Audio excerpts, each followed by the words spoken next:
There are some unique challenges to bringing well-known horror icons into a game.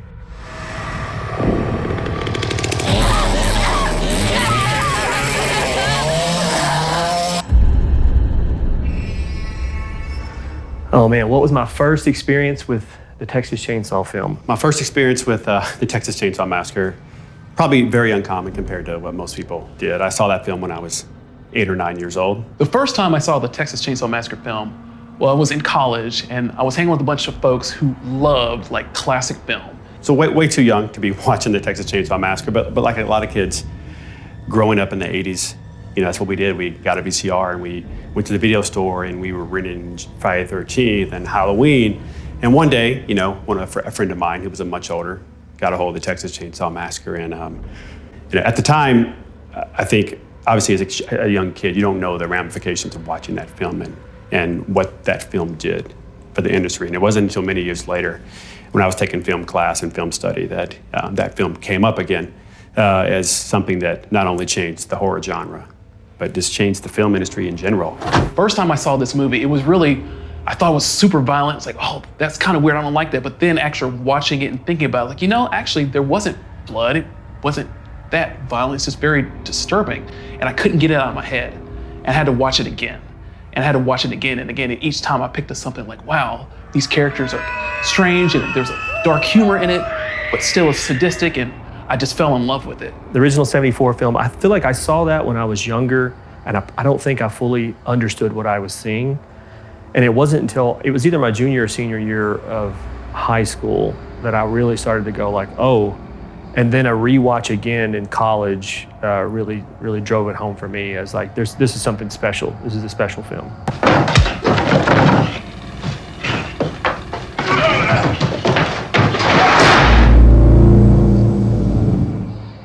I'd say my experience working on the Texas Chain Saw Massacre is really two angles there. There's the creative side where you're thrilled and you're thrilled to be working on such a franchise that you love, that you grew up watching, just like we did with Friday the 13th. Now we're doing the same thing for Texas. So as a fan, that's awesome to be able to work on it on the creative side and to work with Sumo Digital and everyone here. But there's also kind of the nerd side where I get to call Kim Hinkle and I get to work with the rights holders and text them or go to their house in Texas and pick their brain about what was present at the time when they were filming that movie. For a video game, obviously you need more than the cook, the hitchhiker, and Leatherface for a multiplayer match. So we knew we needed some new characters. So part of the process of creating characters for the Texas Chain Saw Massacre involved speaking with Kim Hinkle, the original rights holder.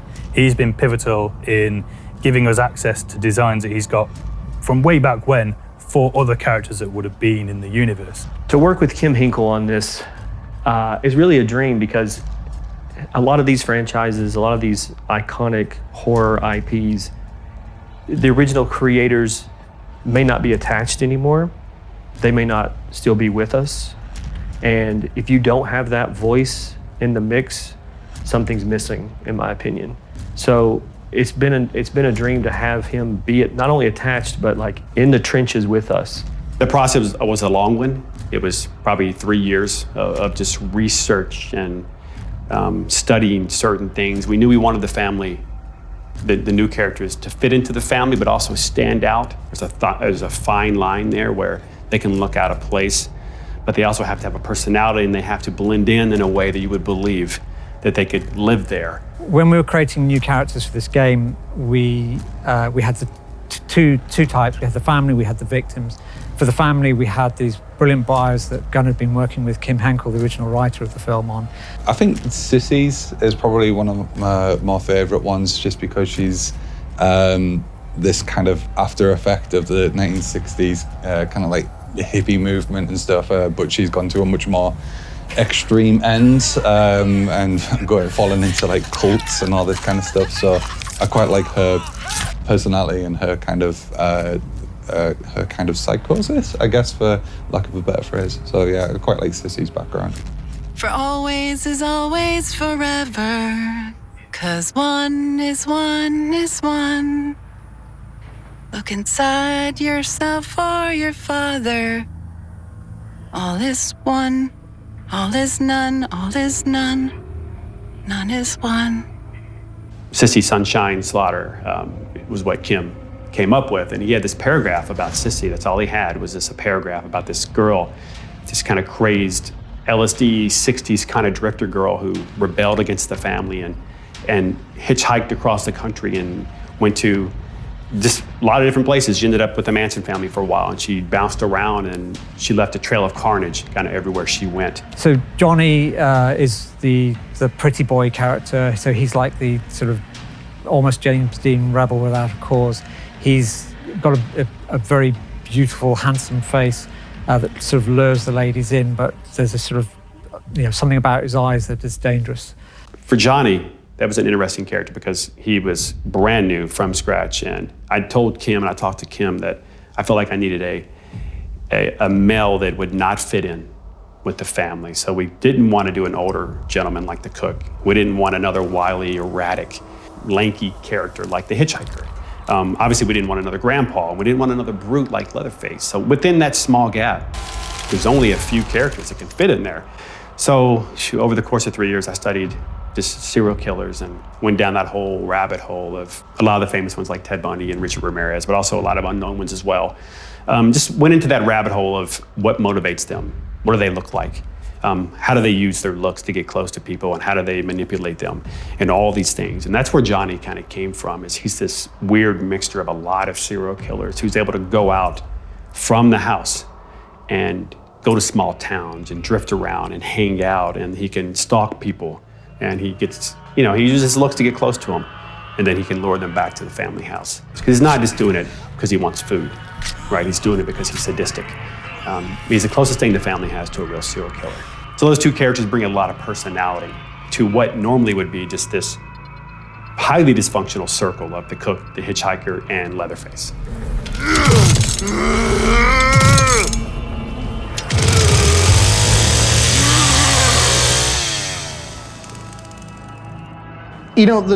The chainsaw from the Texas Chain Saw Massacre is as much a character as Leatherface, or the cook, or the hitchhiker, or grandpa, because it's right there in the title, but more than that, the sound of it, the look of it, the menace. There's this great scene in the movie where the chainsaw is just sitting on the table, and Leatherface is going to reach for it, and something horrible is going to happen.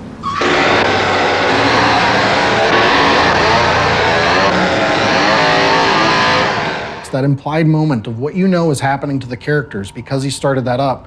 It really is just what drives home, the horror of that title, the horror of the film. And so we knew that the chainsaw we had to approach it with as much care as we approached any individual character in the game. When you see Leatherface without that chainsaw, he loses something. As cool as it is to see him use the hammer and kill Kirk or something like that, that chainsaw might as well be a part of him. Might as well be part of his mask or his clothes. So we knew that chainsaw had to be represented perfectly, or as close as you can get.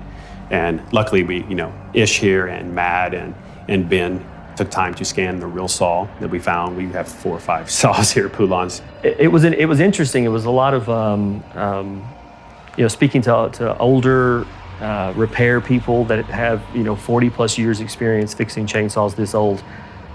So that it was interesting to go down those roads with those folks, but it allowed us to be able to get a chainsaw running, a couple of them, to be able to do all the capture that we needed to do. So it definitely was like trying to get a character up off the ground, like something that you're building from the ground up, because none of them worked.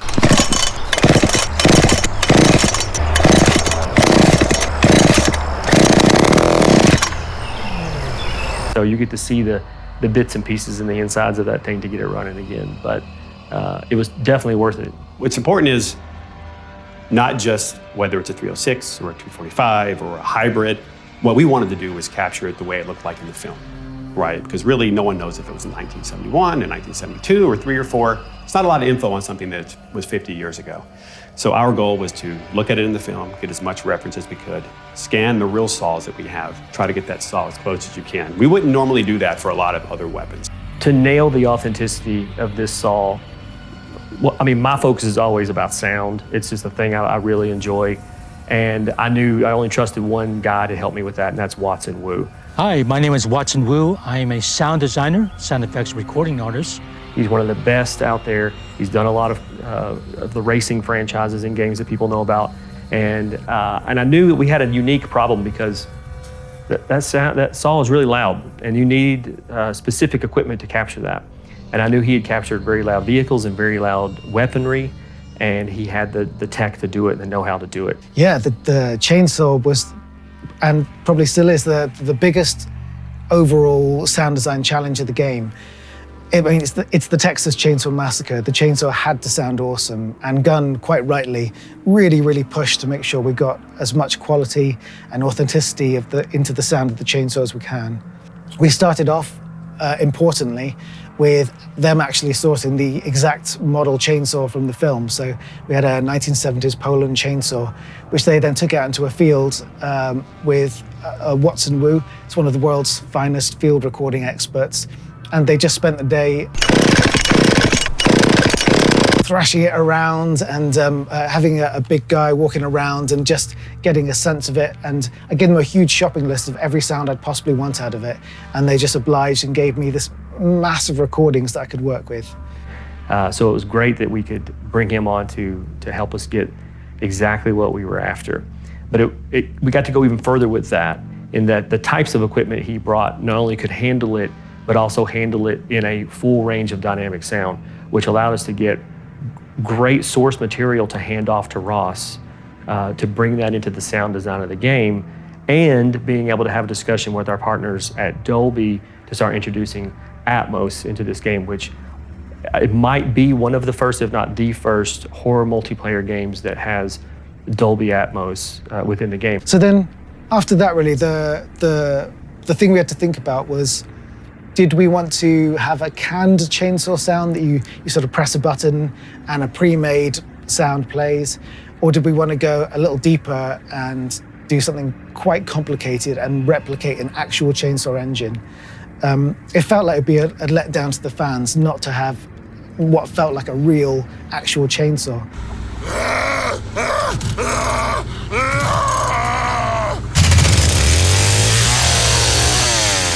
So that's what we did in the end. We built basically a replicated engine for the chainsaw, like you would for an engine for a car in a game, with revving and throttle on, throttle off, and curves of acceleration, deceleration. So I had to take loads of little clips of loops of the chainsaw at different RPM speeds, and then layer it up and merge it all together so that it's a genuine, real live chainsaw system.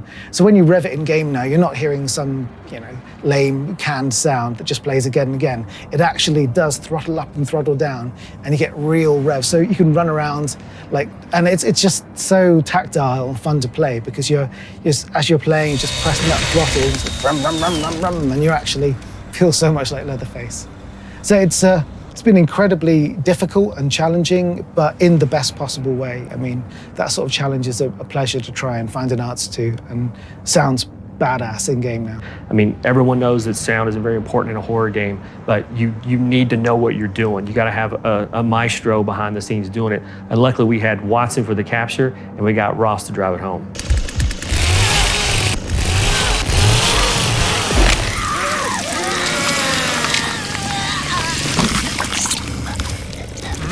A character's backstory can inform design, but also a character's design can inform backstory. When you're creating characters for video games, there's this push and pull between the needs of the game and the needs for narrative. And, you kind of go back and forth. There's something about creating characters for a horror game because there's so many tropes, there's so many character archetypes, there's so many things that you expect to see from those characters that people are used to within the world of horror. And then to take that a step further within the world of the Texas Chain Saw Massacre, we had these specific character types that we wanted to bring in. We were still designing the game. We were still designing how these characters would exist within this world, what their strengths would be, how they would play. So we started kind of going back and forth between, here are some of the strengths we want to bring in, here are some of the gameplay styles we want to bring in, and marrying that to these archetypes, these kind of characters that you expect to see in these films. We take Leland, for example. Back in high school, he's part of the wrestling team. Waned away a bit when he moved into college, But that strength and agility that he has forms kind of his attributes within the game. So he has high levels of strength, and also his actual special ability allows him to barge into family members and knock them down. We've also got Julie, who kind of grew up in California around the beaches and surfing, a lot more sporty lifestyle. She's got much better stamina attribute, which allows her to move around the level much more agile and avoid detection by the family.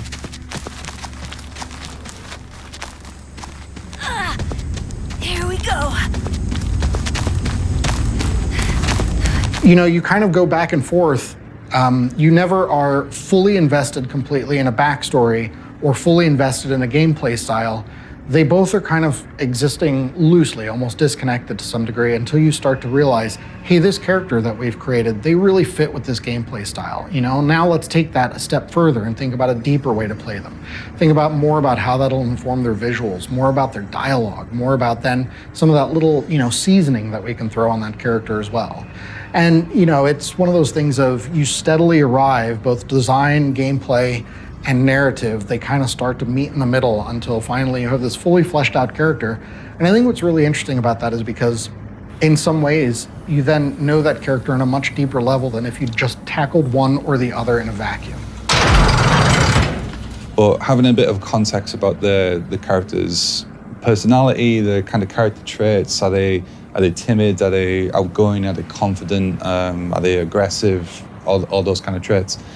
They're really useful for putting that into the design and trying to think about the personality of who you're trying to create. And this is going to sound like a bad thing, but basically when I'm designing something, my mind tends to wander. But when it's wandering, I'm trying to think about that character and trying to think about their background and trying to think about the personality and how you can try and inject that into the design, because it does come through. So yeah, the background of the character is quite important when it comes to designing. We wanted to make sure that the player knew, why are these characters here? We didn't want just a bunch of random victims showing up and then you spawn in the basement with no backstory, right? So we started to fill in the gap with, okay, who are our main characters and what are they doing and how does the family come in touch with them? How do they get kidnapped? Where were they at when this happened? Those are all important pieces for us when you create a story. That's why we settled on this story of Anna and Maria and incorporated a lot of things that make Texas, Texas, like the sunflower season, like the wildflower season, and this art student who's out just finally breaking away from her home and going to college, and then she's out taking pictures of the bluebonnets and the paintbrush and all these awesome flowers. And she gets caught in the wrong place at the wrong time. That gave us a reason and put her in a location that was close to the family, to one of our new characters. So without all that, you really don't know as a player why you're playing and who these characters are. So really, a lot of that backstory was important for us to ground the characters into a timeline within the franchise. And also, honestly, if you think about it, it's hard for you to care about a character if you don't know anything about them. The thing is, because we're facing our fears in horror films, you know, we're facing these things that terrify us, the way the characters then react to them, it's kind of the surrogate for us. It's mimicking how should we approach these? How can we overcome them? How can we face these things that are, you know, we find terrifying, whether on an individual level or family level, or fear about society as a whole? And I think, you know, the Texas Chain Saw Massacre, it's really good about doing that because, you know, there's these undercurrents of, you know, economic despair and economic disparity and, you know, rural versus, you know, urban, and about, you know, people, outsiders coming into these very, you know, kind of enclosed, like isolated communities as well. And I think a lot of this stuff just gets layered on in the film, but gets layered on in a lot of horror movies. You know, you can, if you want to watch a horror movie at the surface level and just enjoy the gore, enjoy the blood, enjoy the screams, you totally can. And it's a great time. That's the best way to watch horror movies. You know,